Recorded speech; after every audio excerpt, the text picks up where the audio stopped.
Good afternoon. It is Thursday. I think we're Thursday, January 26th. I'm just going to confirm.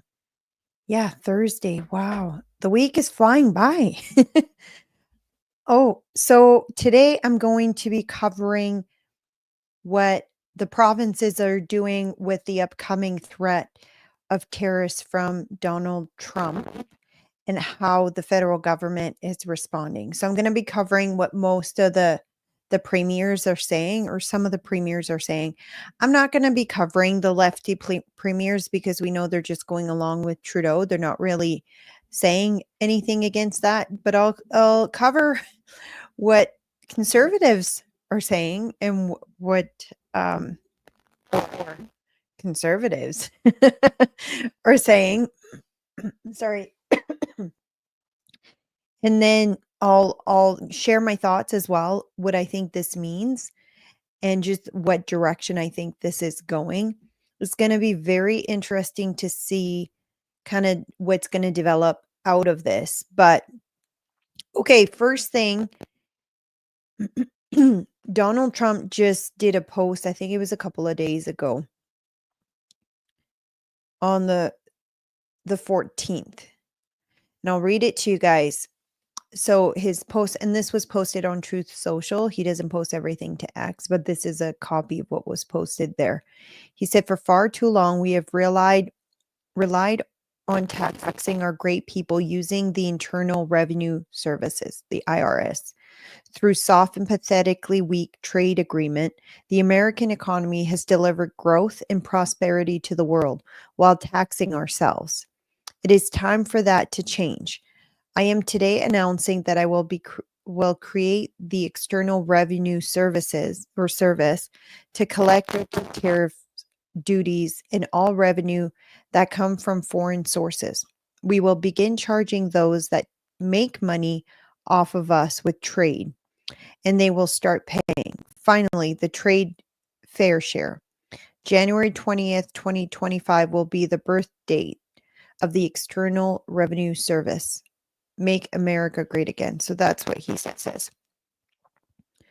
So when he first announced the tariffs, he said, if you don't take care of your border, but what it seems like, it looks like, no, there's going to be tariffs and they're going to be there to stay. It may change. I don't know, but that's what it sounds like based on what he's saying. Now, there's been a lot of response, a lot of things said by the federal government and some who work for the Liberal Party. I did cover them already, so I won't be covering it in this episode. It would take like 10 minutes to do all of that, but I'll cover kind of basically from there. If you want to look at that episode, I think it's titled something Trump and then Trudeau and Pierre respond. So I think it was like last week, maybe Thursday last week, maybe a week ago. I'll link it to this episode in the comments too, if you really want to see it. And then, so the premiers all had a meeting yesterday. I'm not going to show you guys this one. I did do another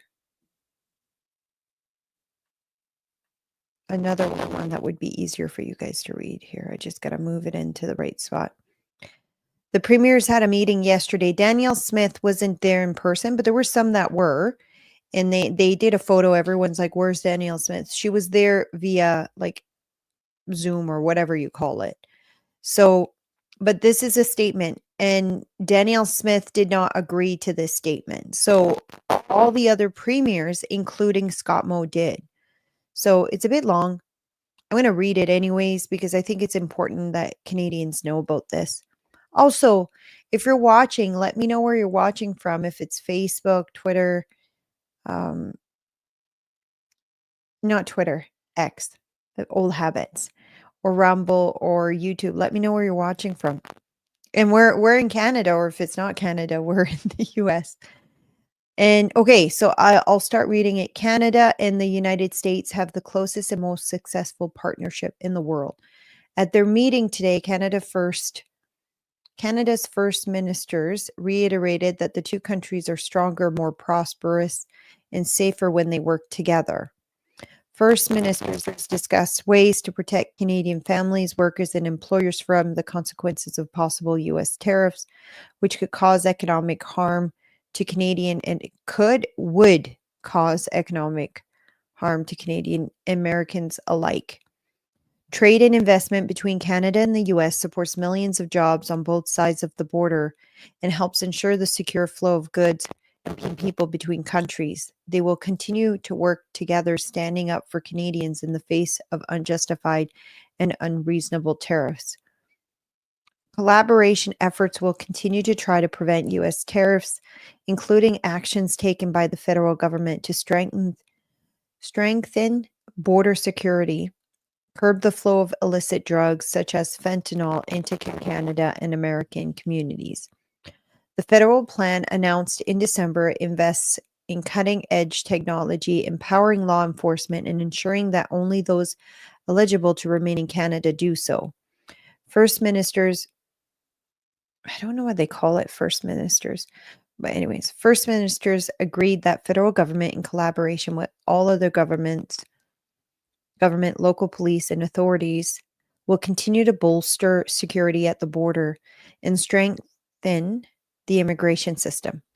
The plan must also include measures to tighten the visa issuance policy to prevent arrivals to Canada under false pretense.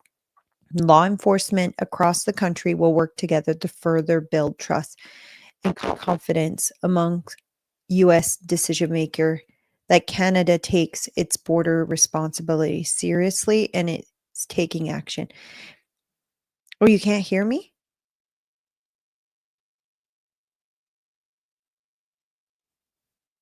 Can you guys hear me?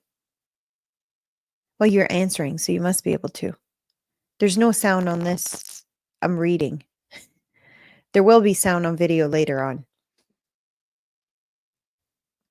First Minister agreed that enhancing security must be undertaken by authorities on both sides of the Canada-US border to stop the flow of illegal firearms. First Ministers agreed to continue united advocacy effort with key U.S. administration, congressional, and business leaders to emphasize the negative impact of U.S. tariffs on Canadian national interests and the U.S. economy. Cooperation with Canada offers significant complementary benefits to the U.S. I'm just going to shut off quickly here my phone just in case my mic is doing weird things. Can you guys hear me fine? Because someone said sound with a question mark. Okay, great. Colleen says she can. Is there any scratch or anything, or is it doing okay? I hope it's doing okay. Oh, this is so long. Okay, I'll try to read faster. While they are making every effort to prevent U.S. tariffs, First Ministers are committed to continuing the work together on a full range of measures to ensure robust response to possible U.S. tariffs, including supports for sectors, businesses, and individuals. If the federal government implements retaliatory measures, it will ensure the rapid availability of substantial resources that effectively mitigate economic impact to workers and businesses. This includes, but not limited to, the distribution of revenues from potential retaliatory tariffs as quickly as possible. This is sounding a lot like communism. They agreed to take a collaborative approach to U.S. engagement that recognized the unique economic needs of all provinces and territories. No, they didn't.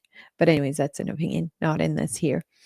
First Ministers acknowledged that the importance of increased defense spending and meeting the NATO 2% target as quickly as possible, recognizing its critical connection to strategic infrastructure and Canadian economic security partnership with the U.S. and other allies. They further agree that the collective action must be taken to safeguard Arctic security and sovereignty. First Ministers agreed to advance development of high economic impact projects, including transportation and infrastructure projects, working in partnership with Indigenous people towards economic reconciliation. These projects support Canada's economic growth and allow Canada to provide the US with more of the energy, critical minerals, and other goods and services it needs to fuel shared economic growth. 2 more paragraphs.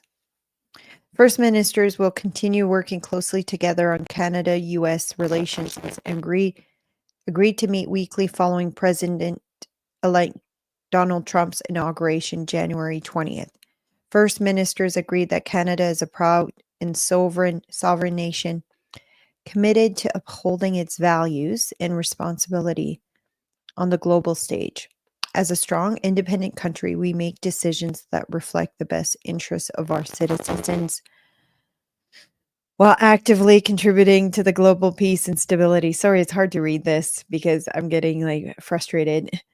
We stand firm in our resolves to protect our borders, support our communities, and collaborate with international partners to address common challenges. Committed to upholding its values and responsibility on the global stage. As a strong, independent community, we make decisions that reflect the best interests of our citizens. No, you don't. No, you don't. We're in this mess because you haven't done that for 10 years. Wow. Anyways, it says at the bottom, if you see, the government of Alberta did not approve the joint statements between Government of Canada and the Council of the Federation. Now, why would Alberta not approve it? Oh, the scratchy sound is back. Okay, I put everything here. Let me see if I need to move.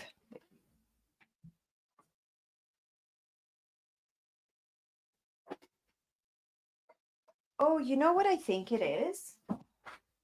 It did this yesterday too when I added in the screen another. I wonder if that's why it does it. If I added in the screen another page instead of the main one. Anyways, I just shut it off. Is it still doing it? Or is it sounding better now? I do have the airplane mode on. I'm going to need to figure out why it's doing that.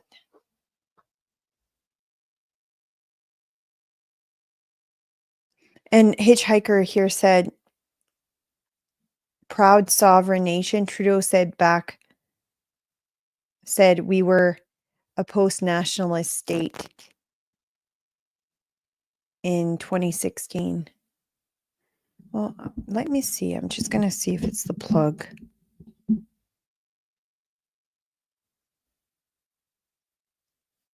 It's true. I actually saw the video of it. I had it ready to go. I was going to talk about that where I tweeted about it. I'm sorry. I'm a bit tired today.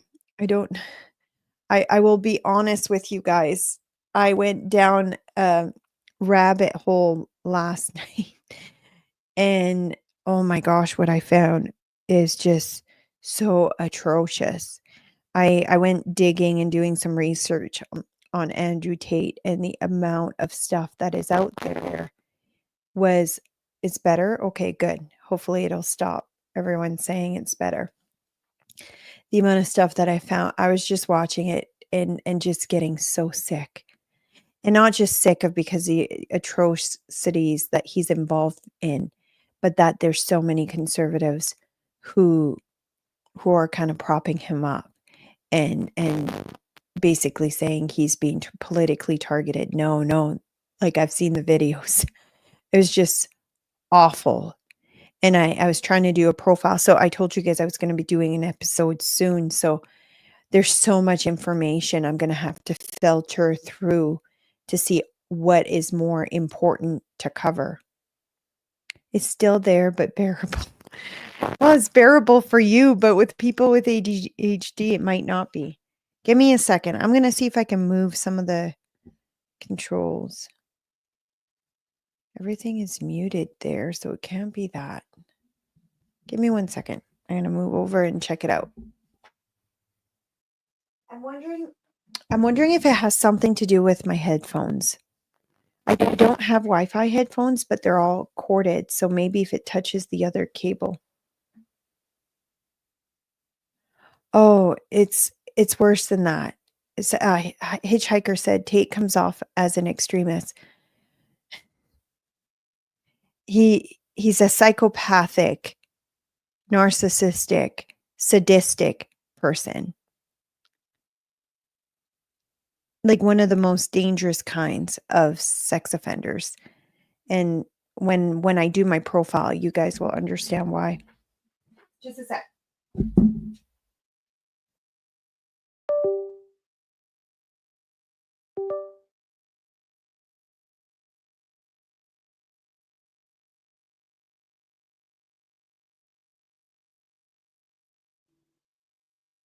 Can you guys hear me now?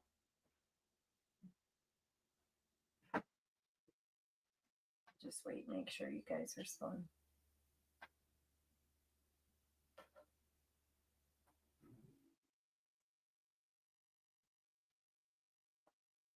Can you hear me? Yes? No? Let's see if I can fix the settings. No. Can you hear me now? I broke it. Okay, okay. Okay, good. Thank you guys. Thanks for helping. I think it's good now, right? What was happening is you guys were hearing me from a secondhand mic. I just unplugged everything and replugged it in. I might just need a better USB cable.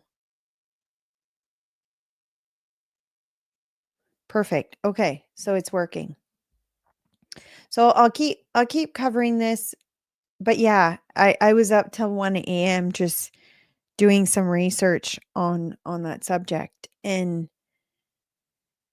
I'm gonna post some stuff, but I'm hoping to do an episode, but I don't think it'll be an episode where it's live just because the subjects are quite um sensitive and atrocious, and I'd be afraid of somebody kind of coming across it when I'm discussing something that sensitive. So I think it might be like a pre-recorded live show, and then I'm just trying to figure out how would I go about doing that, because you can't cover that stuff without covering some of the details, because people wouldn't understand the level of it.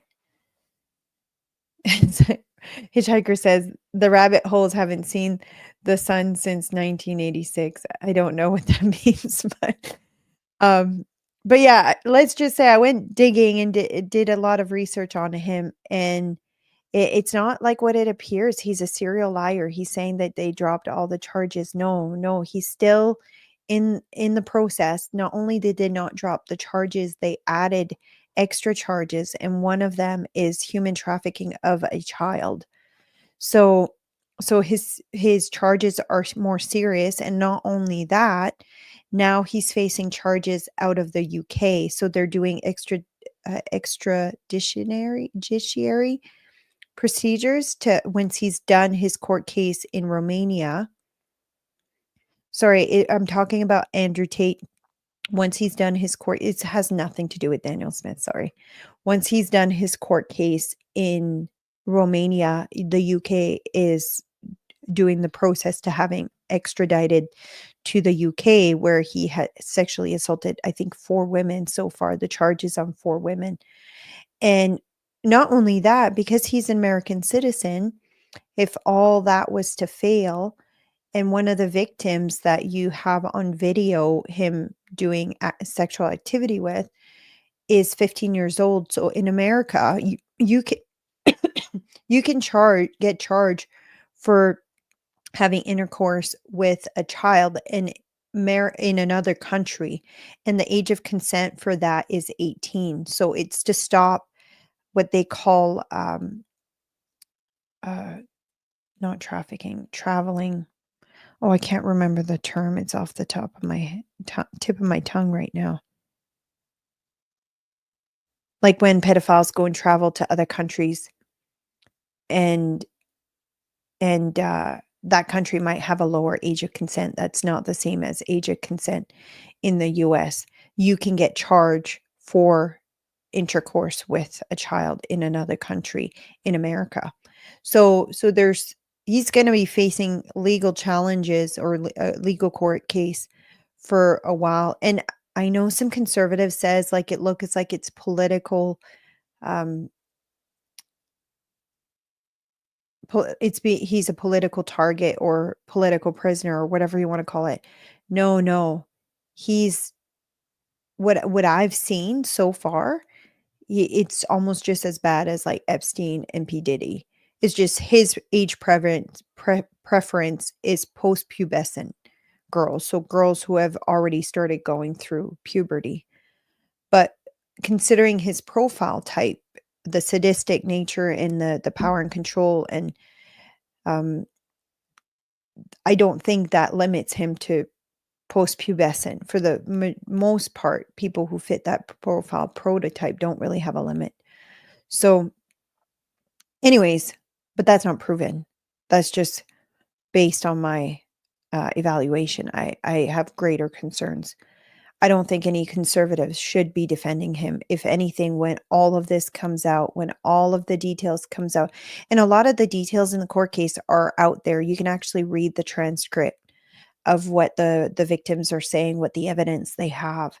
And it's I don't think he's that innocent a bit. And I think any conservatives who align themselves with him, defending him, calling him a political prisoner, I think it's going to backfire hard. It's going to take a lot of these people's credibility away and trust away. And I think a lot of people who follow these conservative commentators are going to be very distraught when they see the truth. Anyway, so I'm hoping to shed light on that too, what all the allegations are. But yeah, I was up till 1 last night researching that. Even today, I was still like looking through stuff, so I wasn't necessarily preparing for this episode. So as much as I should have. But anyways, let's get back to it, because that I will do an episode just on Andrew Tate and his brother in the future, but not today. Not a full one anyways. Okay, so Daniel Smith says, did you know Canada and the United States are connected to 450,000 kilometers of pipeline? That's enough to circle the earth 11 times.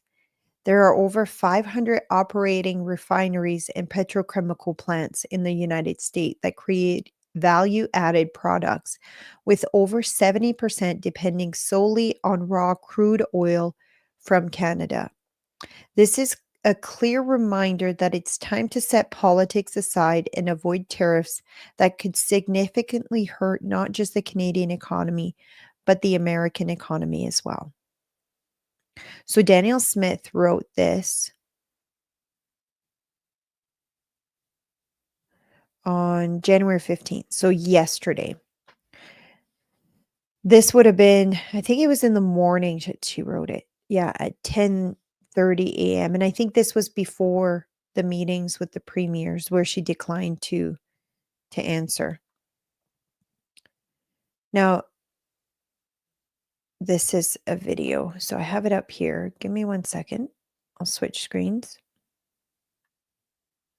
I haven't watched it. I just saw that Stephen Taylor wrote, do you support Premier Daniel Smith? Smith would say she's standing up for Alberta and Alberta energy. I just need to find the screen for it. Nope. Nope, not quite. Not quite. There you go.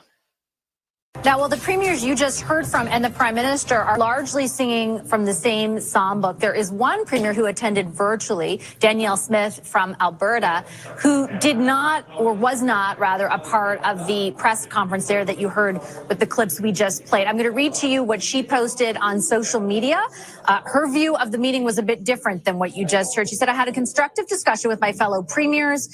She went on to say, we agreed on several strategies and I look forward to continuing to work with them on this critical issue. However, she writes, federal government officials continue to publicly and privately float the idea of cutting off energy supply to the U.S. and imposing export tariffs on Alberta energy. Until these threats cease, Alberta will not be able to fully support the federal government's plan in dealing with the threatened tariffs. I have with me live now Canada's ambassador to the U.S., Kirsten Hellman, who is leading the charge. Okay, so it was just reading. I should have watched it. It was just reading what Danielle's statement said, which I agree with her. You got to stop and think for a second, who's going to be the most affected by this? A lot of the other province produce a lot of things that are sold within Canada. But like Danielle Smith said, 70% of the oil that is produced in Alberta goes to the US. So, and a lot of people don't know, we don't feed the East Coast with our oil. It's not we don't want to. There's no pipeline that goes to New Brunswick.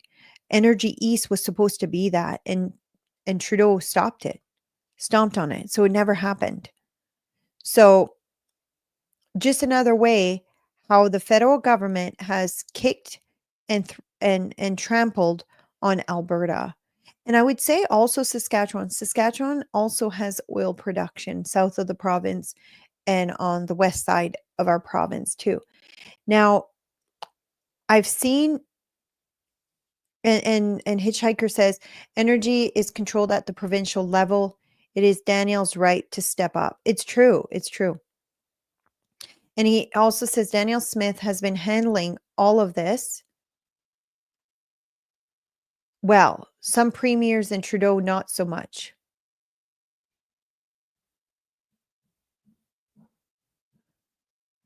Colleen says, there are honorable and dishonorable provinces. Alberta, in the Lord's eye, is an honorable province.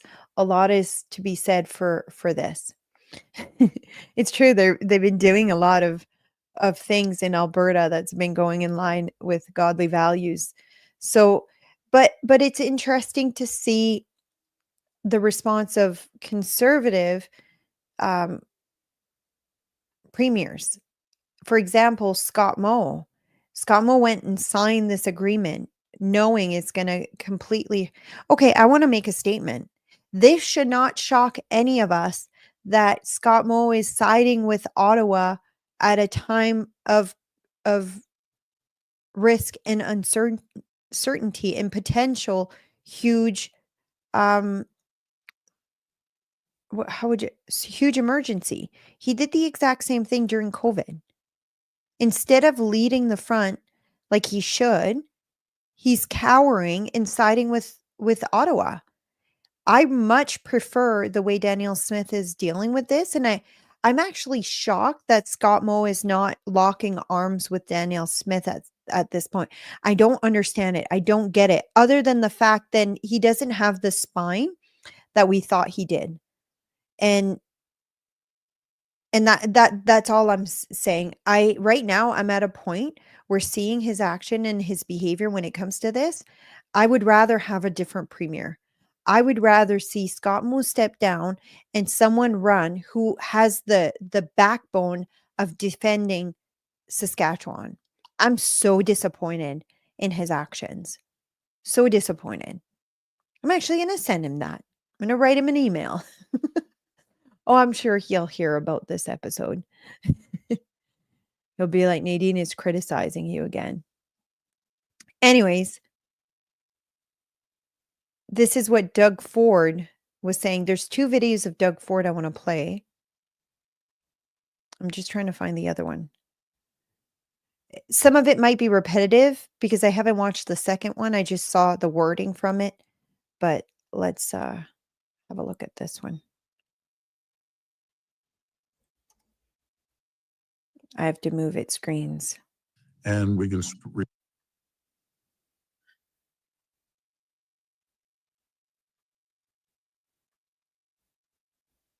we all have different views, and we can respect each other's views. But at the end of the day, when the tariffs come, it's going to affect Albertans, It's going to affect people from BC and Saskatchewan and Manitoba, Ontario, Quebec, all the way down the road. No one's exempt from that. And all I believe in, if it comes to that, let's have the tools in our toolbox to react, to send a strong message. But it's not going to be all of a sudden one province or one territory is exempt on this. When Donald Trump comes at us, he's not going to say, well, let's not worry about Ontario, they're good people, or Alberta. He's coming full tilt at Canadians as a whole. And that's one thing we have to understand. We need to be united. Donald Trump is a brilliant negotiator. That's what he's done his whole life. That's exactly what he's done. And he's sitting there with a big smile on his face thinking, wow, I'm going to divide and conquer. Remember one thing, united we stand, divided we fall. We need to be united. We all have different. So it's funny. He's saying Alberta is in the same boat as every other provinces. Economically, that's not actually a fact. Alberta is going to be hurt way more than most of the other provinces. Most of Alberta's economy is export, pretty much all of it. The oil and gas industry is what supports Alberta. It's what feeds Alberta. It's what pays for hospital, pays for schools, pays for basically everything. And if that gets stopped, it will shut down Alberta. Alberta will have the biggest economic crisis it's ever had. And I completely understand Danielle Smith saying, whoa, wait a minute. I didn't agree to this. We haven't seen yet what Trump has announced. Why aren't we trying to work with Trump before he's going? And that's exactly what she's doing. She went to Mar-a-Lago. She's going to Trump's inauguration, and she's been announcing that long before. She's been meeting with the governors in the states that are on basically on the same. Imagine if Saskatchewan had sided with Alberta.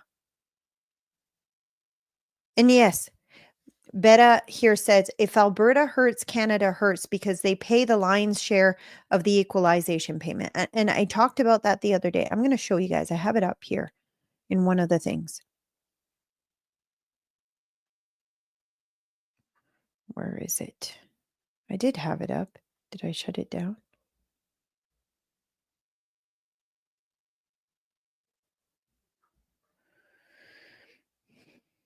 Where did it go?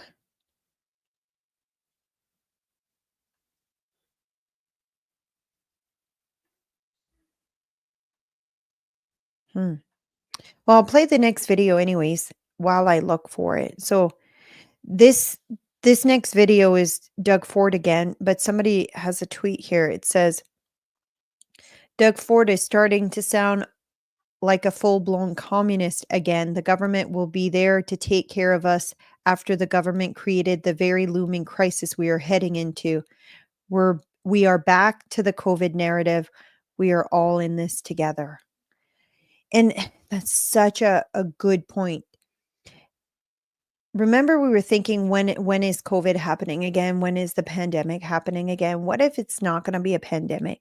What if it's going to be exactly this? What if this is going to be, we have to start sharing our resources, take from the rich, give to the poor, take from people who work hard, give to people who don't, because we're about to face an economic crisis in our country. Anyways, let's hear what Communist Doug Ford has to say. I got to put it on the screen up here.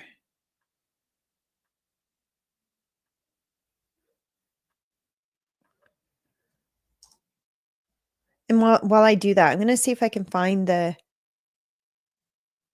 a minute 20 long. I'll try to multitask and try to find it while we listen to this.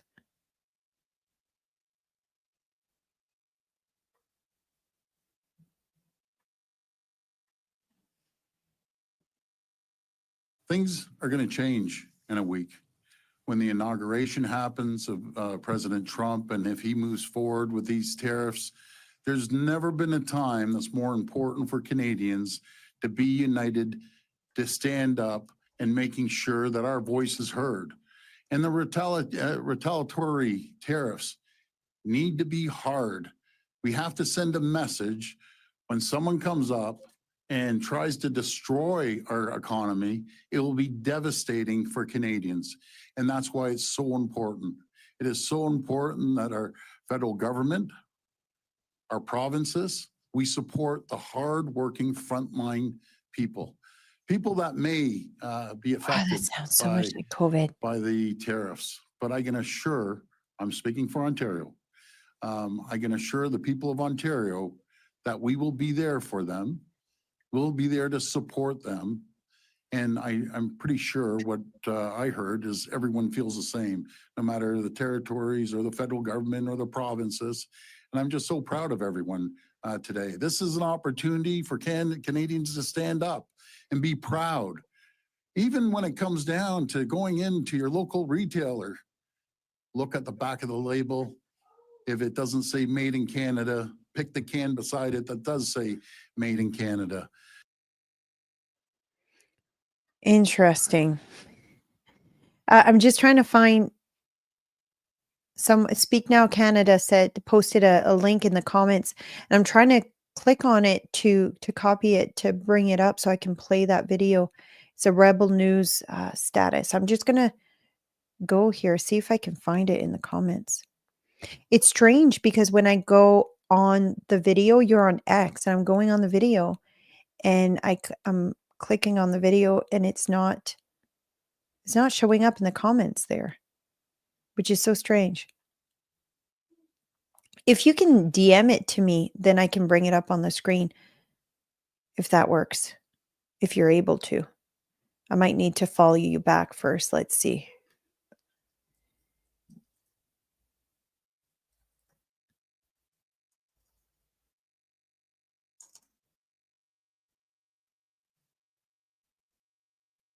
Yeah, I found you.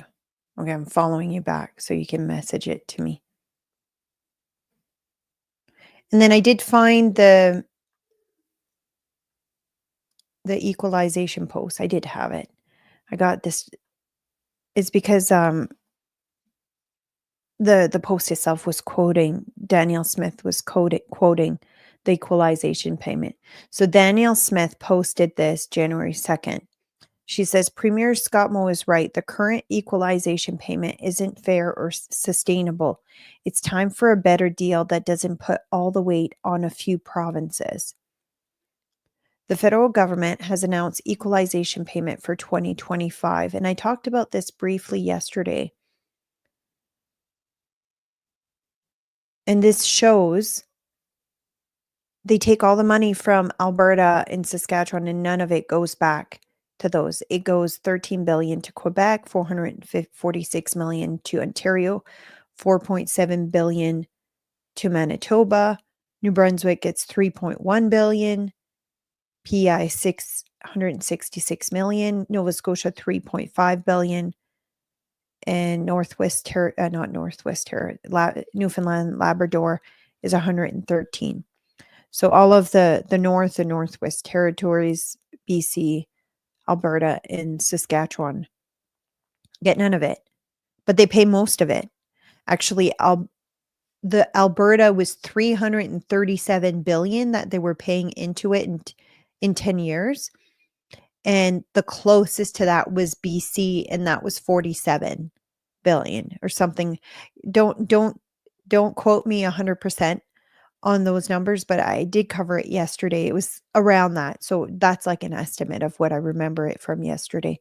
But I find it very interesting how they're saying this is going to affect everyone equally.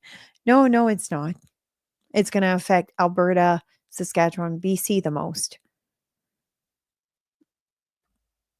The provinces that export the most to the US, that's who it's going to affect.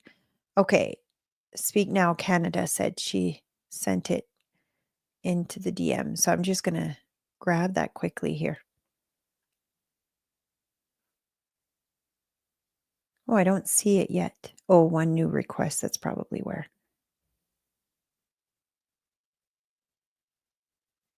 I don't see it yet, so it might take a minute. Oh, I see it now. Okay. Okay, so this is a video of Polyev. So it's like 2 minutes and 56 seconds. So I'm going to play this. I haven't seen this yet. So let's see what Polyev has to say about it.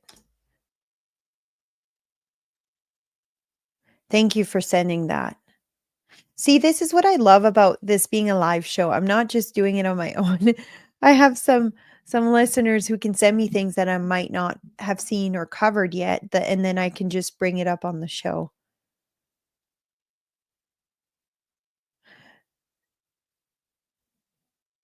I'm just reading some comments here.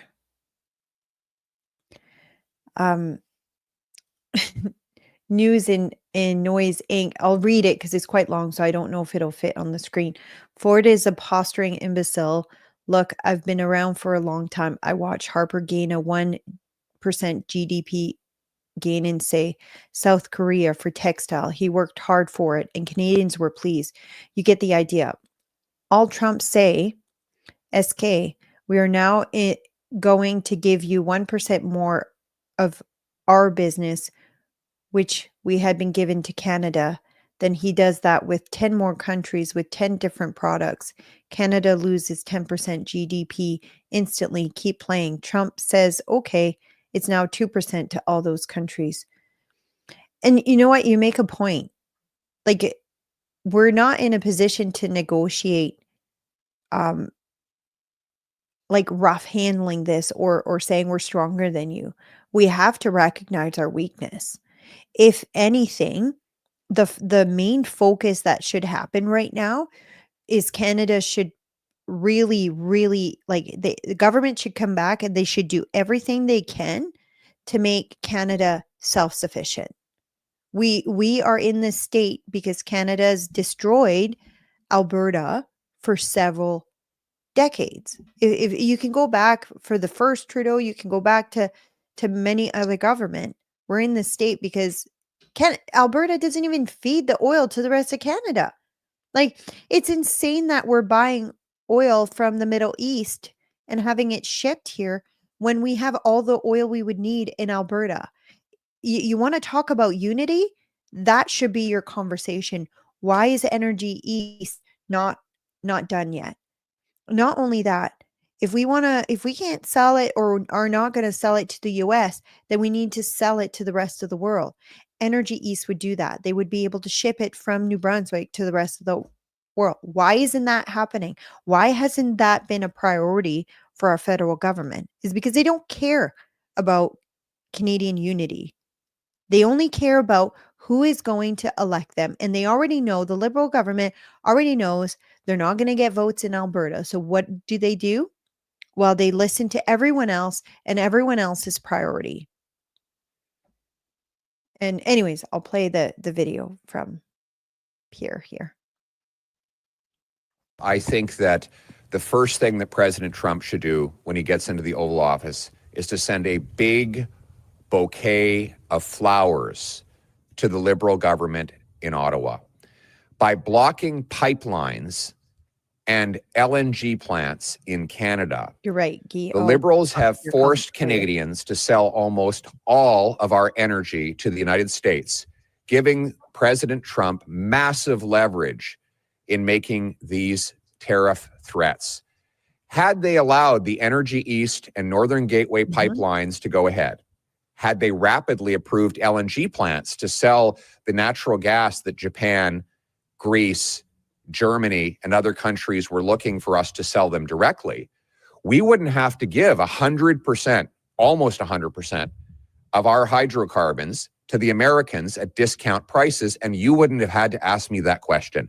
Because I would have answered in that scenario, I would have answered, we'll go around the Americans. We'll sell our energy directly. But that's something that the Liberals would not let us do.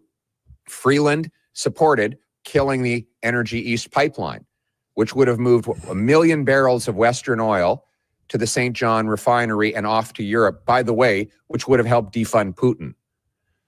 Carney testified in the industry committee that he was against the Northern Gateway pipeline to take Canadian oil to Asia without going through the United States. By the way, while his company buys pipelines in the Middle East and in Brazil.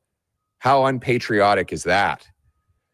So, frankly, the Liberals have got us in this mess by making us beholden to the Americans and giving them, the Americans, our energy at massive price discounts, selling our oil for $15 typically below the market rate, and selling them natural gas for $4 per million metric British thermal units when they're going for $13 in Europe. That is economic sadomasochism, and I will put an end to it. When I'm Prime Minister, we will repeal the anti-energy law C-69. We will rapidly approve LNG plants and any other private sector unsubsidized investments to expand our ability to sell our energy without going through the Americans.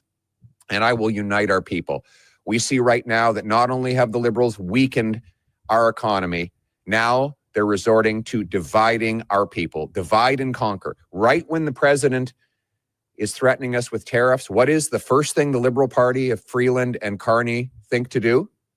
Divide Canadians, divide our provinces. We don't need to be divided. We need to be united. All provinces, all Canadians. Let's put Canada first. Thank you. That was actually a really great answer. Have you noticed there's no stuttering, all of that? There's no script. That was just off the cuff. And he just basically said everything I just said. But Guy said, and I wanted to address that comment. He says, not all people think like that. I agree. I was being a little bit too passionate there and saying they just don't get Alberta. But I say yes, a lot don't, but I say as someone who used to be from New Brunswick, who also didn't get Alberta until I moved out west. So some people don't know. I lived in Alberta when I first moved out west. I lived in Calgary. Then I went to live in Vancouver for a little bit.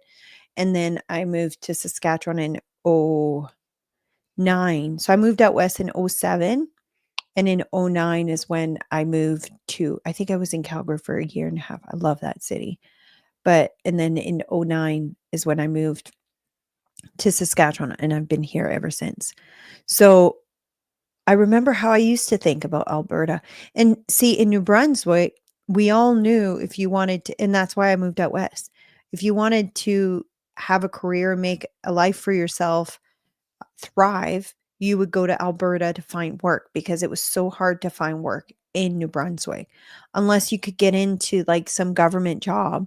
And that was like the goal. Everyone's goal was to get into the government jobs because it paid more than the private sector jobs. And then you'd be set.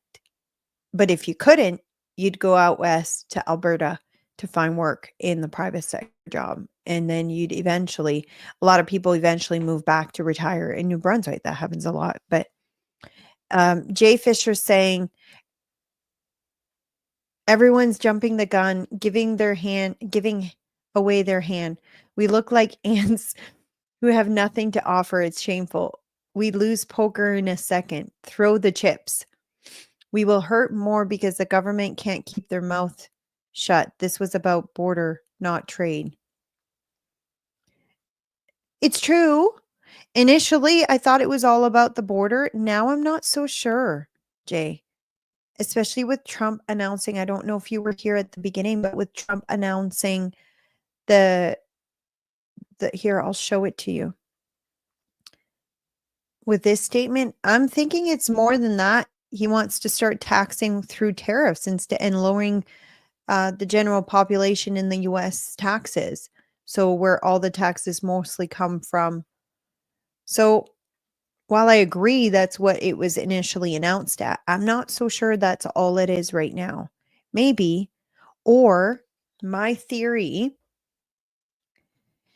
if Trump was to look at Canada as a whole, which provinces would be more beneficial for him to have joined the U.S.? Like this is such an easy answer when it comes to what would benefit the US. When you look at the equalization payment and how much Alberta puts into that. Again, the numbers were what, 300. I'm going to go see if I can find it quickly.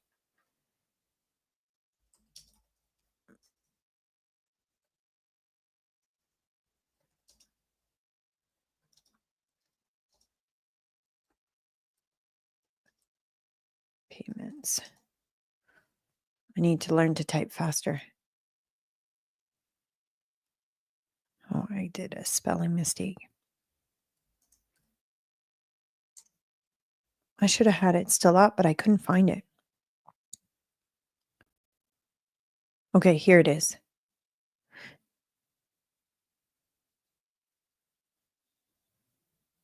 No, I think so. Guy says he thinks that we owe the USA our success and wants to charge us for it. You know what? I don't think it's that. I think he's being extremely strategic. So it's not a secret that there's been a growing sentiment of Alberta separation.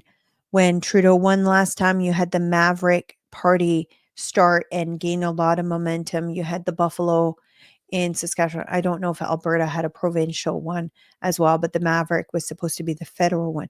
There is a lot of sentiment in Alberta about separating from Canada because Canada keeps stifling us, keeps stopping us. And now Canada, or the Liberal government, wants to stop natural resources production in Alberta. Like, they're directly attacking and threatening the future of the province. So that sentiment's only going to go up from there. Now, if you look at this number, okay, I was way off earlier. Okay, 244.6 billion. And I think this was in from 2007 to 2022. So that's 5 years. Yeah, 5 years. This is how much Alberta has paid into the equalization payments. The closest thing to Alberta would be BC at 46 billion.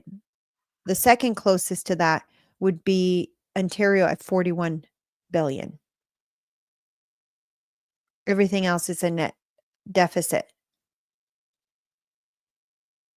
So that's how much they put in compared to how much they get back. It's not even close. So if Trump knows this, which I'm sure he does, why wouldn't he make a move for Alberta? All it would take, and I'm saying this seriously because this is the reality. All it would take is say, I will let you go full tilt on all natural resources. I will provide you all the resources that you need. We'll do all the pipelines to the rest of the US, and you can provide all of your oil and gas to the rest of the US. We'll pay you fairly for it. Like, just think about it for a second. If we want to be realistic with what we are dealing, think about it for a second.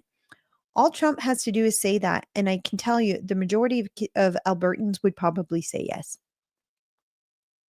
And if Ottawa does not realize that them ganging up on Danielle Smith is only pushing that towards, and I say Danielle Smith, I mean ganging up on Albertans, it's only pushing that way more. If they say, oh, we're just going to shut things down, okay, Alberta's going to suffer more. It's going to be hard hit more than the rest of the provinces, which is a fact. If you look at those numbers, that's a fact. It's going to be hit more than the rest of the provinces. So, but that's okay. They've, you know what? They've tolerated us. They've been good sports in Canada all these last few years. They've been paying for all of our stuff. So, but we're just going to keep going. Like, it's not smart. It's not strategic. All it's doing is pushing Alberta more towards the US. And I want to show you guys something too. I did a tweet. I'm going to bring it up. I'm going to see if I can find it. I'm going to, I can't turn on my phone because then my mic.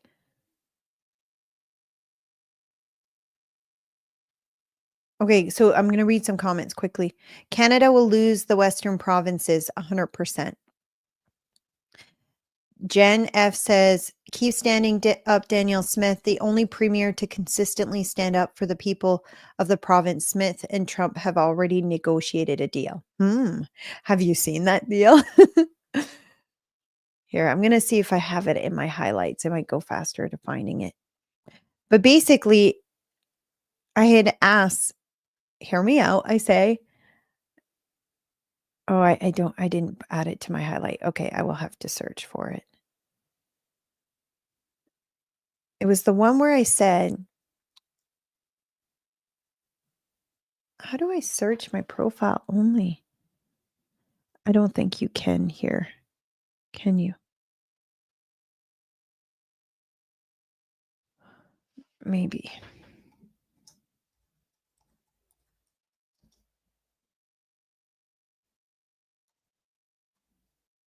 So basically I say if it wasn't Canada, oh no, it sends me all my replies.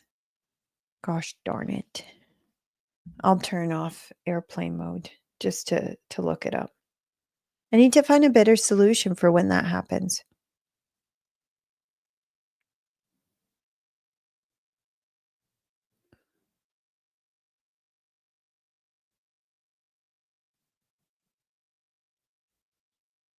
Because I want to show you the sentiment.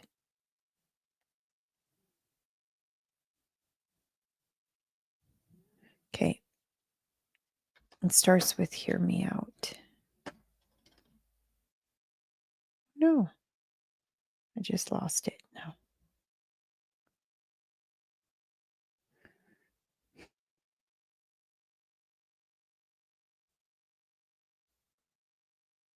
Thanks for being patient with me while I find this.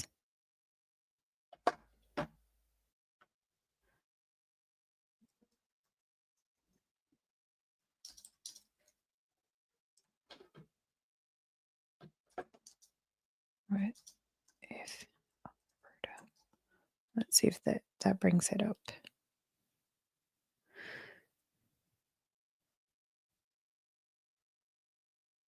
Okay, here you go. There you go. So my tweet was, hear me out. What if Alberta and Alberta only was to become the 51st state? How many Canadians would move to Alberta? I had 1.9K response. Almost 90%, if not more, were saying I would move to Alberta.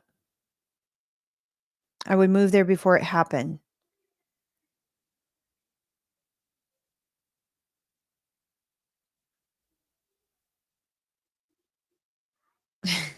Hold on here. Pump the brakes a little, Nadine. As an Albertan, I respectfully ask that you don't cause a stampede of lefties rushing the Alberta borders.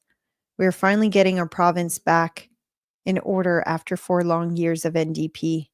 Like-minded people welcome.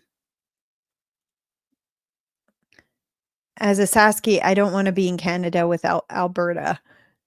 I would buy a house there in a second. I'm in. If we're breaking up with Canada, Alberta isn't leaving without Saskatchewan. And yeah, if you're watching this, would you? I asked my husband this question. I said, if that was to happen, would you want to move to Alberta? I'm going to preface it though. We do have a link to Alberta. My husband grew up in a small town near Oyen, Alberta. So his family farm is there. His dad's still a farmer out in Alberta. And eventually my husband will likely inherit the farm. It doesn't mean we're going to be farming there. We might just rent it out, but we do have an attachment to Alberta. So we were like saying, would we move there if that was to happen? I don't know. If Canada continues going in the direction it's going, I don't see that we're going to have much opportunity, especially if Alberta is removed out. You're going to see a lot of Canada start struggling even more. News Noise Inc. said, just not Fort McMurray. That place is way too expensive. I thought you were going to say something else. I've heard so many things said about Fort McMurray. I've actually been there several times, not for work. When I worked in La Loche up north, it Fort McMurray in the winter was the closest grocery store, like real grocery store. I say real because La Loche had one, but you were very limited to what you could get there. But so in the winter we would use the ice roads. And if you've never had that experience, I will say it's the most insane driving I've ever done. So the ice road goes between La Loche and Fort McMurray. And when I'm telling you it's up and down, you can't use a car. You won't make it. You have to have a 4x4 truck. And it's not less necessarily ice roads. It's like winter road. There's the only ice road is at one point you cross a river, but it's like a creek. It's not really a long, big river. But yeah, it's up and down in the bush. And like your back is sore by the time you get there. And I think it's like an hour and a half. So I used the ice roads to go to Fort McMurray to buy some groceries and just to get away from a little bit, because when you're living up north and you're used to like big city type living, or at least bigger city type living, it was nice to get a bit of a break. And so yeah, I've been to Fort McMurray before. It's time this country had an Albertan prime minister.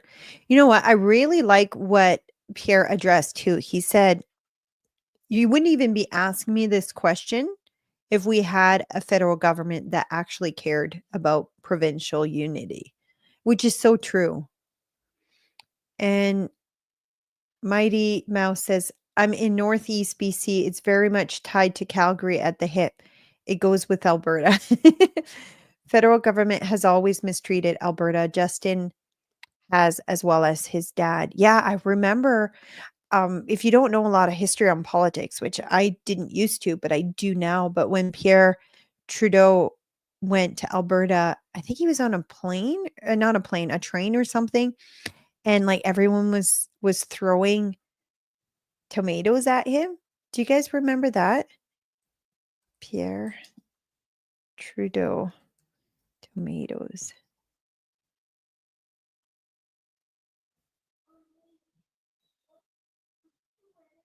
In Sudbury, so that's not Alberta. But just for fun, let's play that video that I just came up. It's an old video. Let's see the sentiment of Canadians with Pierre Trudeau. Was he hated as much as it's a 30-second video? Train carrying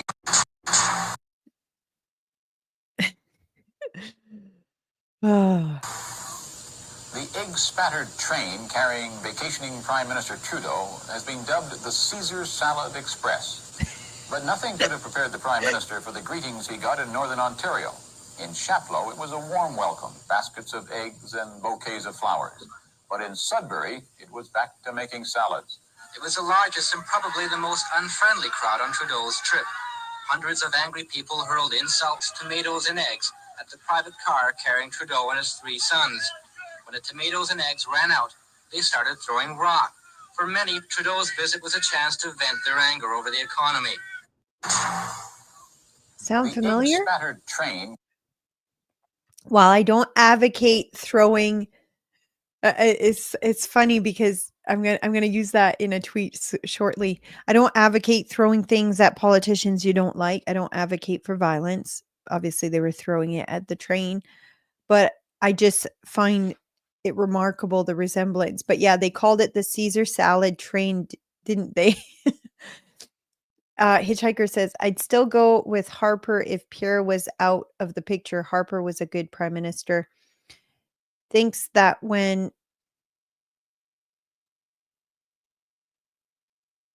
Maria said, I think that's when he flipped the West the bird. Yes, he did flip the bird. That's right. Okay, let's have some fun. Let's see if I can find the video of that.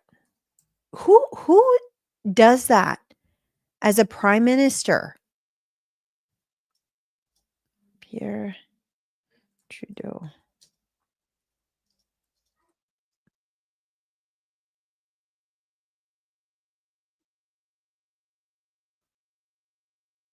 Okay, so I don't have a video of that, but I do have a caricature of it. Let's see if I can show it to you.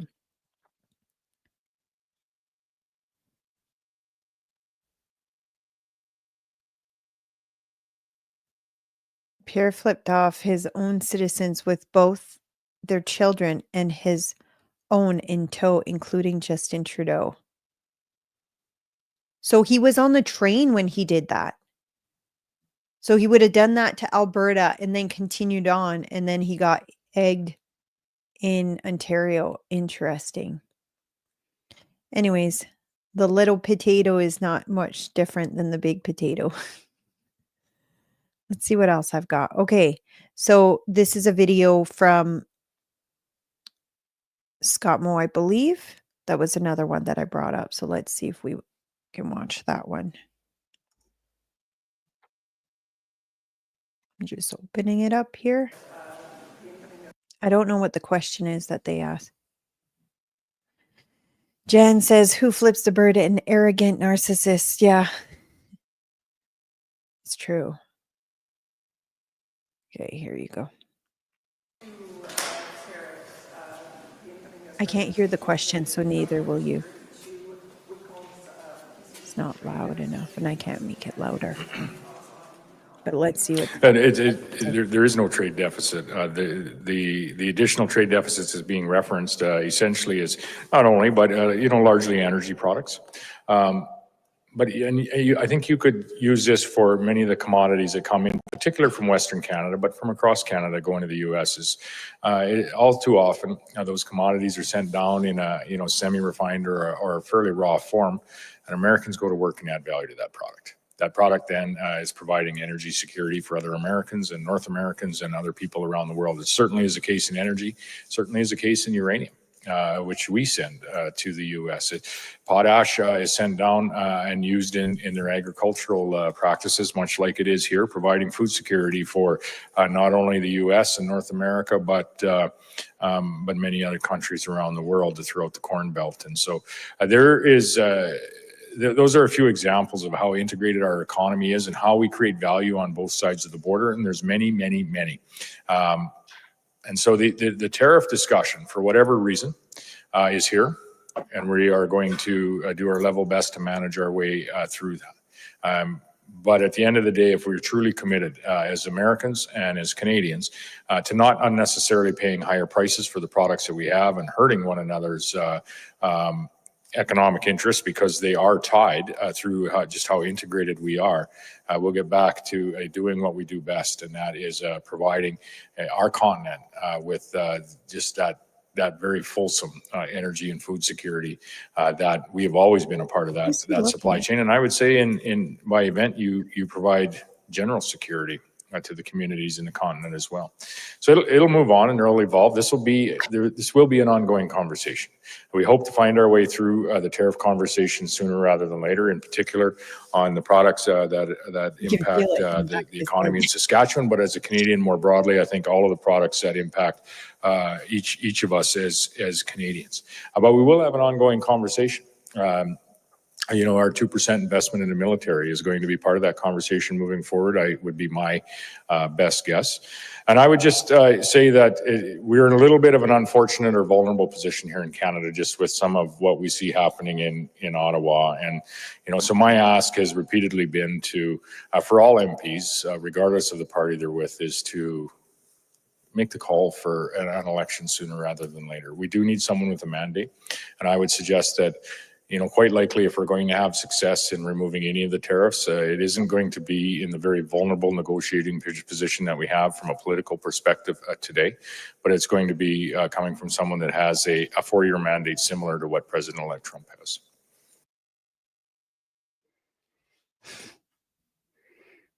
Sorry, I got distracted. I always people watch. He was staring at him way too long. It was awkward. I have to joke a little bit to make this show a little bit more fun. But I'm like, is he looking over here? Or is he looking at Scott Moe? Because he's like the 1,000-mile away stare. Probably thinking, get me out of here. So Marie said, I thought Trudeau flipped the bird at Swift Current farmers. I haven't heard that. If you guys have proof of that, I would like to see that. And Hitchhiker said a joke. Okay, this is funny. Funny how Justin picked up the worst traits from both his fathers.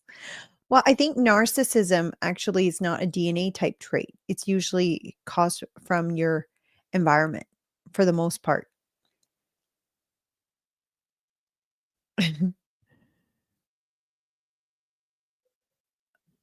Okay. And Maria said Trudeau doesn't have the confidence of the House nor the mandate. It's true. It's true. Oh, sorry. These are my alarms so that I know I need to end the show soon. Only because I have I'm meeting, my husband and I are meeting with the accountant in a little while. So I got to remember not to forget these things. So I have to put alarms for everything or I forget. But anyway, so this is entertaining and interesting. Now, I'm going to point out to one more thing and then I'll end the episode and I'll save the other stuff that I have for tomorrow. But there's another video that Pierre posted, an announcement that he made. But first I'm going to read out what he said here, and then I'll play the video with the sound. Breaking, I'm announcing today that common sense conservatives will reverse last June's liberal tax hike on capital gains. A tax economists agree will kill 4,100 jobs. This liberal job tax was a bad idea before President Trump's tariff threat. It is outright insanity now. So just so you guys understand why he's saying that, what that means, I don't know if he'll explain it. So maybe it's too long of a video. It's 15 minutes. But let's play a little bit of it and see if he explains it. I didn't realize it was that long. Come on, Pierre. You know people's attention span is not that long. You should do shorter ones. There. Let's see if I can open it up. Oh, not there. There. Homes. It's because we're making less stuff and spending more buying it and borrowing and printing money to pay the difference. That bids up costs and leaves. Wonder why we can't have nice things in Canada anymore, like healthcare, like nutritious food, like homes. It's because we're making less stuff and spending more buying it and borrowing and printing money to pay the difference. That bids up costs and leaves us with rising debt and interest rates. Everything is broken and the country is broke. It's the worst. No, really, it's the worst. Under Trudeau, Canada has had the worst growth in income per person, or GDP per capita, of any prime minister since the 1930s. Canada's housing inflation has been the worst in the G7 since he took office and doubled rent and mortgage costs. The OECD has calculated Canada's economic growth will be the worst of nearly 40 advanced countries this decade, and, you guessed it, the worst for the next 3 decades, meaning if you are a young person today, your wages and living standards will fall further and further behind youth in other advanced countries. Canada has had the worst growth in real income per person in the G7 since 2015, down 2%, while our closest neighbor is up 8%.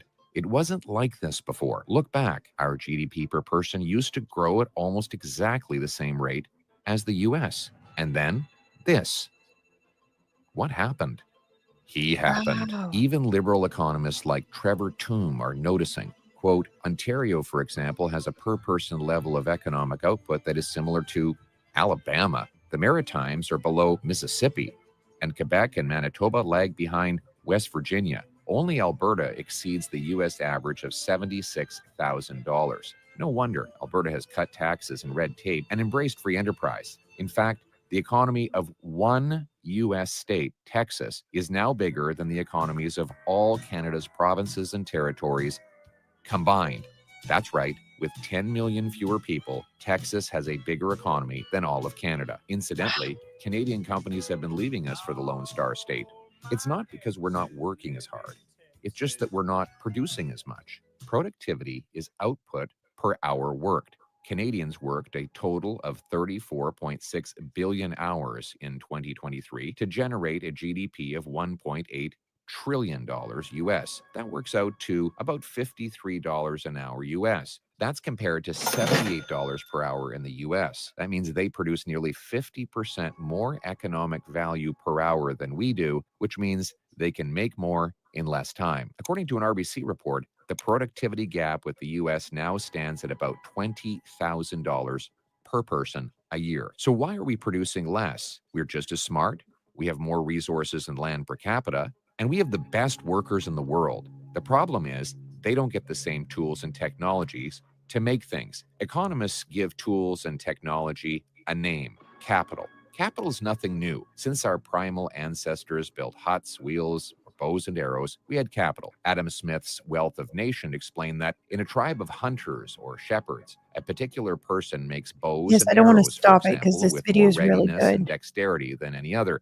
He frequently exchanges them for cattle or for venison, and gets more cattle and venison than if he himself went to the field to catch them. The hunter is the laborer. The bow and arrow is capital, like the carpenter, the hammer, the painter, the brush, the pianist, the piano, the fisherman, the boat. Ugly socialist ideologies like fascism and communism try to turn labor against capital, worker against business owner. But labor and capital need each other. Often the laborer owns the capital, like the fisherman who owns his boat. If there were no profit in buying a fishing boat, no one would do it. The fisherman would not leave the shores, and you'd have no fish on your plate. Or burgers. If you like burgers, then you'll like this machine back here. This is capital. We wonder what capital is. Capital is advanced machinery like this. Tell me what this machine does and why somebody who likes cheeseburgers should care about it. So this is a column dumper. All the ingredients that you need to make your hamburger are going to go into the buggy. The buggy's going to rise up. It's going to dump into a mixer. That mixer is going to mix all the ingredients for your juicy hamburger. It will go into a former, and then it will go into a freezer, and then it will go onto our conveyor system. Look over at that conveyor system right over there. That's also capital, right? It is also capital, and it will go into a packaging machine, into a box, into a truck, into the grocery store. So that people can have a nutritious, delicious, protein-packed hamburger brought to them at the lowest possible price with the highest possible health, safety, and nutritional value. And your workers, of whom I think you have about 300, yes, can have big, powerful paychecks, right? So but to do that, they need machines, which economists call capital. Capital is also called investment.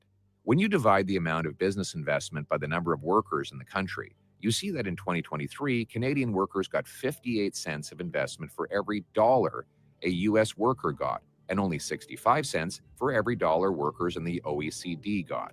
So who do you think is going to make more cheeseburgers? Their farm workers get more tractors. Their food packaging workers get higher powered machines to move and pack it. Their truckers get newer and more efficient trucks to ship the food. So their workers make more money making more food more affordably. The same is true for homes or computer chips or auto parts or anything else we make. So if our investment is leaving, where's it going? There will be a giant sucking sound going south. There will be a giant sucking sound going south. Today, that sucking sound is Canada's money, machines, businesses, and paychecks heading south. These bars show the net inflow or outflow of investment between Canada and the U.S. this century. Oh, I want to see When this the bars are above the line, it means more investment is moving from them to us than from us to them. Below the lines means we are losing money. From the year 2001 until 2014, 14 straight years, Canada won the investment tug-of-war. We were beating the Americans. Then, in 2015, something happened, and the money started flowing in the opposite direction. Wow. Every year on record since 2016, 17, 18, 19, 20, 21, and 22, the Americans took more investment from us than we got from them, now totaling $460 billion, or $11,500 more per person leaving Canada for the US than we got back. Our money building factories, mines, machines, technology companies that pay American wages. What happened? He happened. It was only 9 years ago, the very liberal New York And I Times just want found to that pause this Canada's for a middle second. class was Just so you know, even though it already started going down before you see him take office, it just started. This starts going down because people start realizing, oh no, Trudeau's going to get elected. And that happens with the polls. Like business make decision on predictions. And that would have been happening even before he got elected because he was polling to win. richer than America's. 9 years of growing taxes, housing costs, bureaucratic gatekeeping that block major projects have driven money, business, and high-skilled workers away. Even the CBC admitted the number of Canadians leaving to the U.S. has hit a 10-year high, with 126,340 people leaving in 2022, up 70% from a decade Wow. before. People leaving cited Doctors Canada's housing are a lot of after those Trudeau people. doubled the cost, access to doctors after Trudeau tax hikes pushed physicians to leave, and high taxes and crime driven by liberal spending and catch and release laws. And it's about to get a lot worse. Running out of money and worried about a debt downgrade from rating agencies, Finance Minister Freeland has announced a job-killing tax on healthcare, home building, small business, and farmers. Taxing farmers drives up food costs. Taxing doctors makes it harder to find one. Taxing home builders means fewer Yep, homes. the capital And gains taxing tax, small businesses that's a means fewer huge hit on paychecks. doctors. Businesses, jobs, doctors, and food production will leave Canada. A capital gain is the difference between what an investor paid to buy and later what he got to sell his investment. Right now, investors are taxed on 50% of their gains. After this latest tax hike, they will be taxed on 66% of it. This despite the fact that capital gains are already taxed multiple times. First, capital gains come from businesses reinvesting their earnings to grow. Government already taxes those earnings once. Then, much of the gain on an investment is eaten up by inflation. If you buy a company for $100 and sell it for $110, but inflation has totaled 5%, your real gain is $5, but you're taxed on the full $10 gain. To summarize, given that capital gains are already double taxed and partly inflated away, adding new taxes is unfair. With this tax hike, Canada's capital gains tax will be one of the highest in the advanced world, so businesses, jobs, and money will pour out of our country at an even faster rate. There is good news for some and bad news for others. The good news is that if you're extremely wealthy, you'll get around this tax hike.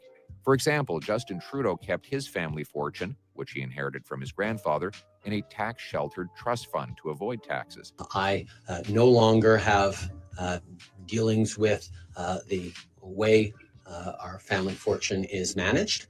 And Freeland gave billionaires an escape hatch. She waited 2 months after she announced the tax hike before it took effect, giving billionaires plenty of time to sell their holdings without paying the higher rate and move their money to lower tax foreign countries where it will build businesses, factories, mines, railroads, and other job-creating investments over there. We know that this is already happening because I know the I wasn't government's planning to own play the whole estimates thing, but it's demonstrate. such good Look closely information. at the budget projections for the tax change. This year, the tax change is only in place for 6 months, June onward, yet it generates $6.9 billion. Next year, it is in place for all 12 months, yet the revenue from it crashes to $3.4 billion. And the year after that, it drops to $375 million, about what the government spends every 7 hours. Why? Because the extra money the government gets this year is not from people paying the tax hike, but from people avoiding the tax hike by quickly selling investments and realizing gains before the hike comes into force on June 25th. These gains are taxed at the lower rate, but because the volume of transactions is so high, the government gets a short-term sugar high of revenue. If someone is going to sell their investment to avoid paying this tax, are they going to reinvest the proceeds here, knowing that they will have to pay it in the future? Nope. Of course not. Rather, they will simply reinvest the money in another country where the tax hike does not apply at all. So who will pay? 1. People who have one-time sales or disposals of long-term assets, like this wonderful grandmother. 93-year-old Liz Diachin has had this farm property in Warkworth, northeast of Coburg, for 58 years. Across the road in front of her home is a small plot of land she owns. Since her daughter and grandson each currently rent homes, she decided to give them the land to help out. I said, why should I pay capital gain? You know, I'm not selling it to them. I'm gifting it to them. Second, 300,000 businesses, many of them small businesses, and indirectly their workers will pay this tax hike based on the government's own numbers. These businesses will stop investing in machines, factories, and other equipment that workers use to earn wages. It goes right through the food chain. Because the tax hike punishes farmers, we will have fewer farmers producing food. One restaurant owner told me he just turned down a chance to invest in a new restaurant because of the tax and is instead leaving Canada. So who will give students their first jobs? What happens to the out-of-work waitresses who have kids to feed? Where will you go for dinner? The tax punishes doctors, which means your family physician could leave Canada. We're trying to hold up a healthcare system that's crumbling around us. We really cannot introduce new reasons for physicians to scale back their practice, particularly community family medicine practice. It's simply the wrong move. Because it punishes home building, there will be fewer homes built, and you will eventually pay more to buy or rent. And after investors leave, who will be left to pay the taxes? You. Just like you got the bill after Trudeau promised 9 years ago that some rich guy on a hill somewhere would pay for all his spending. Canadians pay enough in taxes, except the middle class should pay less taxes and the wealthiest Canadians should pay more. Yet, a decade later, and 9 in 10 middle-class families pay more income tax. Wow. And despite Trudeau claiming the carbon tax would make you better off, 100% of middle-class families pay more in carbon tax than they get back in rebates. And for the first time since the Great Depression, the middle class can't afford homes or food. As for that rich guy on the hill, well, he's never been richer. At a time when the richest are only getting richer? After 9 years of Trudeau, Justin Trudeau is not worth the cost.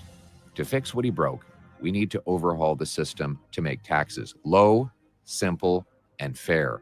That's why within 60 days of becoming Prime Minister, I will name a tax reform task force of entrepreneurs, investors, farmers, and workers, but no lobbyists, to design a bring it home tax cut that will, 1, bring home production and paychecks with lower taxes on work, hiring, and making stuff.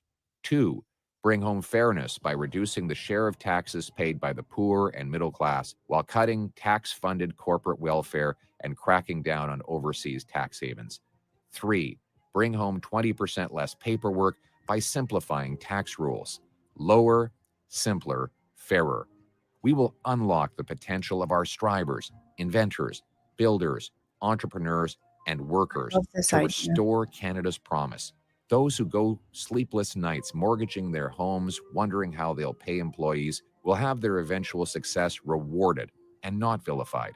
Instead of turning workers against business owners, we'll turn workers into business owners. We'll axe the tax, build the homes, fix the budget, and stop the crime.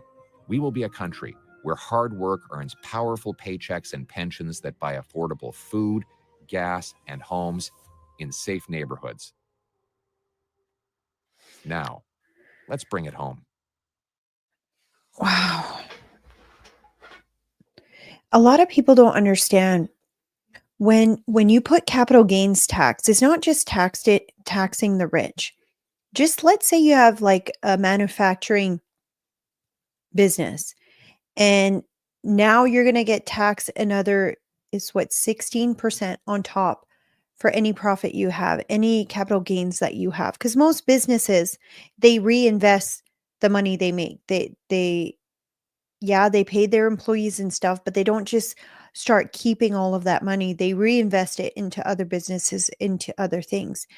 Now, if you're going to start charging them 16% more taxes, all of those manufacturers are just going to move to a country where it's not charged. Like when you think about it, they're just going to move everything somewhere else. And wow, those numbers, like, I know we've been saying that Canada is broken, but when you see those numbers, you see how, like, really, really bad of a state we're in.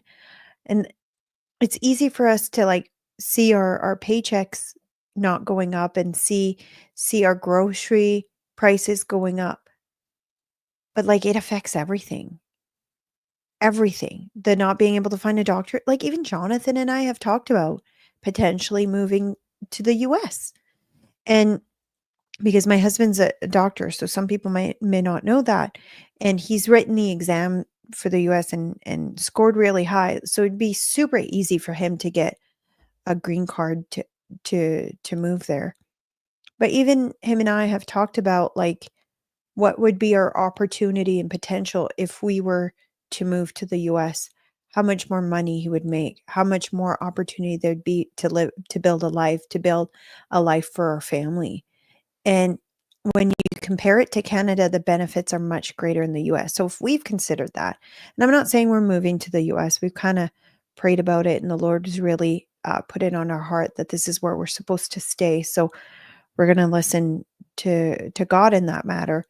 But if we have considered it, I can just imagine how many more doctors have. And when they announce the capital gains tax, just so people know, doctors don't have pension plans. Like, they don't, most of the ones, especially the ones that practice family medicine, which is where we have the biggest need right now, they don't work in a hospital clinic. They're not paid by the province. They're fee for service. So they're just like a business.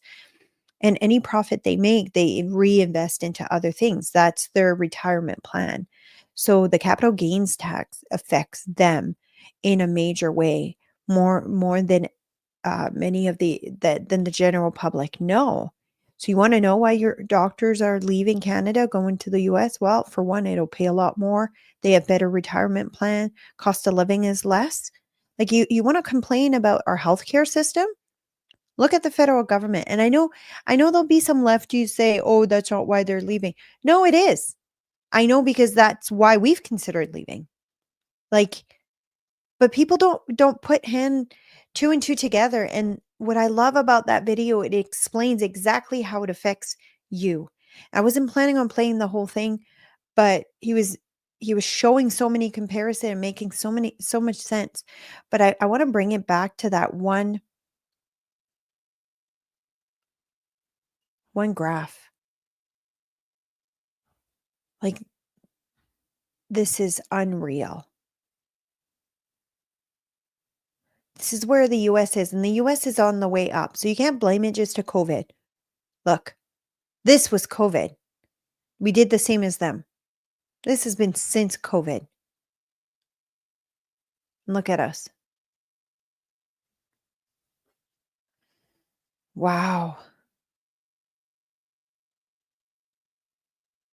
So how do you fix this? How do you reverse it? Well, he says, if we open it all up, we lower taxes. And a lot of people will be like, well, the little people will be paying more taxes. You have to understand, if a business is paying more taxes, they don't have as much money to hire more people to grow their business, to thrive. And that directly affects the employees of that business. That directly affects your paycheck. That directly affects the consumers, the people who buy from that business. They're not just going to take the extra taxes and take the loss and not put it back onto the people that are going to buy it. Like, they're not the ones who are going to pay for this tax. You are. You're going to pay for it with increased prices, and you're going to pay for it with paychecks not going up. And then the more business, and just think about it for a second, the more capital leaves Canada, the more businesses leave Canada to go to another country, with whether it's for production or not, or other things, the less jobs there's going to be in Canada, the more competition there's going to be for those jobs. Therefore, they're not going to need to pay as high for those jobs. Like, all of it affects you, directly you. So thank you, Trudeau. Thank you for making Canada a very impossible country to live in. You want to talk about Alberta resentment? You're going to see that a lot more. happening as people realize exactly what happens when you have a leader of a country that doesn't know economics. The budget will balance itself. Trudeau has no idea about economics. Don't know if you spend billions and billions of dollars you don't have, it drives inflation. Also, remember he explained that how inflation is an added tax that companies face, especially when it comes to capital gains tax. Remember he showed how, let's say something goes up by 10% and inflation went on by 5%, they still have to pay the taxes on that 10%, not on the 5% difference. Wow, so many people don't get this. I almost wish that every Canadian would have to watch this. I wish it was played in school so people would understand economics. I do hope that Pierre continues creating really good content like this. I wish it was shorter because I think a lot of people are probably not watching it. But then again, 473,000 views. That's how many people have watched it. It's been retweeted 1.9. I'm going to retweet it right now. If you are a Canadian, you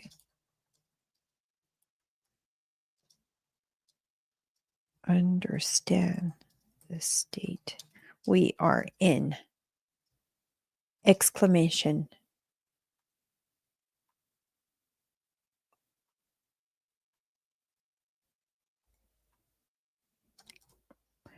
We need an election now.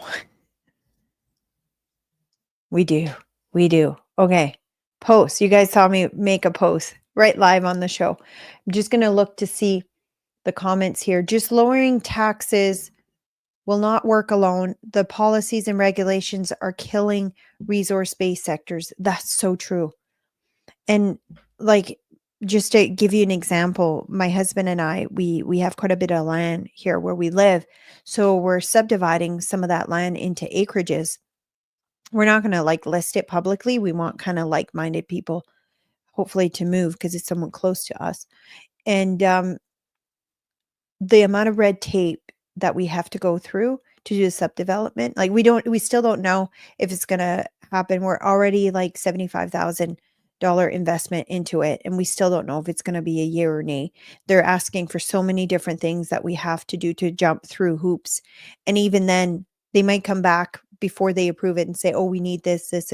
Like we just had to do geotechnical study, and that's taken 6 months to get done. Everything's like approved and it's okay. We can build there. And the worst thing is there was one done on the property right next to us. So they could have just used that, but no, they wanted a full brand new one, even if it's the same exact everything. But so by the end of it, by the time we're all said and done, we're probably going to be probably like $250,000 investment into it. And for 8 lots. And that's all money that the government, like bringing in power, bringing in everything. Happened. Even liberal economists like Trevor Toome are noticing. Quote, Ontario, for example, has a per person. Sorry, played. I don't know what happened, why the volume went on. All of a sudden, the red tape will sour you. It's already starting to. We were hoping to have everything done in 6 months. It's been a year and a half, and we're still in the process right now. So, but anyways, that's what drives the cost of land. That's why like land is as expensive as it is. It's all these hoops you have to jump through, all these rules they're going to add. Like, anyway, I have to go because I have to head to my husband's work to do that phone appointment with the accountant where yes, someone says, remember how much taxes you're going to pay while you're on the phone. I can't remember who said that. Okay, well, I will let you guys go. I will be back tomorrow around 12. I have 2 guests confirmed for next week. April Hutchinson. Is it Hutchinson? I don't want to butcher her last name. I hope I got it right. Where is she here? Yeah, Hutchinson is coming on Tuesday. And then next Thursday, actually, I have 3 next week. Next Thursday, I have Kirk Mubimov. I've featured his stuff a lot too. So I'm starting to get more, working on getting more guests to come on. And then I also have Sheldon Yakiwchuk. I don't know if I'm saying it properly, Sheldon. You guys might have known him. He had a different name account. He does Substacks and stuff. During COVID, he was posting a lot of the data and stuff. He's very, very smart. So he's coming next Friday. So Tuesday, I have April Hutchinson. And if you don't know April, she's the heavy weightlifter that started speaking out against biological males competing in women's sports. She got harassed by this person, and she's going to share her story. Kirk, I'm not sure what we're going to talk about. Probably a little bit of Israel stuff. He's very, very knowledge on some of that stuff, as well as economic stuff. So he's very involved in capital building in Canada, and very involved in the economic side of Canada. So we're going to talk about that. Probably politics a bit. And then Sheldon, I'm not sure. Sheldon, I'm probably going to share the story on how I completely ignored Sheldon the first time we met because I didn't realize who he was. So it was, I think, after Tucker Carlson. I stayed in Edmonton that night. And the following morning, I went for breakfast with a group of people. Chris Tamara was there. Sheldon was there. Cat Canada, if you don't know her. There was a few people, few accounts. But I didn't recognize Sheldon. So I thought, oh, he's just like the boyfriend of one of these people. So I didn't make much effort to talk to him. And then I came back and I was on Twitter and I saw a photo of us. I'm like, you're that guy? I message him. I'm like, I'm so sorry. I didn't really give you the time of day. And it's not that I don't give the time of day to no one. Usually I would, but I would have had so much discussion about COVID had I known it was him, because we had talked before, but I didn't put 2 and 2 together. So I need to make it up to him. So we haven't met in person again since. So anyways, so I will share that story probably with him. He's probably going to make fun of me. But anyways, I will let you guys go and we will chat. We'll see you tomorrow. If you don't follow me already, my handle is Nadine Gnes on all Twitter, YouTube, all of that. So feel free to follow me, subscribe, share about this show. I cover local content, Alberta, Saskatchewan content, mostly Canadian content, as well as American content, because there's so much drama happening in the US right now. It's kind of entertaining to follow. So anyways, see you guys.